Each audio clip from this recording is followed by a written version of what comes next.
እስቲ ይሄን ቪዲዮን እኔ ወይ ጉዴ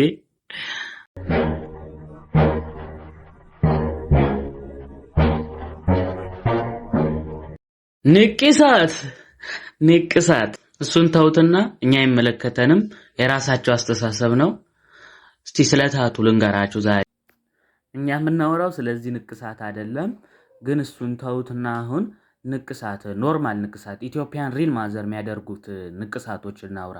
ይህ ንቅሳት በአብዛኛው ወደ ሰሜኑ ኢትዮጵያ ክፍል ይዘወተራል። እናም ደግሞ በተጨማሪ ንቅሳቱ የራሱ የሆነ ሚኒንግ አለው። አሁን ለምሳሌ መስቀል ሲሆን እምነትን ያመላክታል።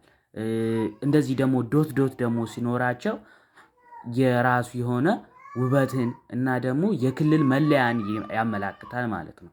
ከዚህም በተጨማሪ ደግሞ ይሄ ንቅሳት ወደ ኢትዮጵያ የገባው በአራተኛው ክፍለ ዘመን ነው። ማለትም ክርስትና ወደ ኢትዮጵያ ገብቶበታል ተብሎ በሚታሰብበት ጊዜ ይህ ንቅሳት ከኢትዮጵያ ኦርቶዶክስ ቤተክርስቲያን ጋር ጥልቅ ግንኙነት አለ ብለው አንዳንድ ሳይንቲስቶች ይናገራሉ። እናም ደግሞ እንኳን አደረሳችሁ፣ ደህና ሁኑልኝ፣ ይመቻችሁ።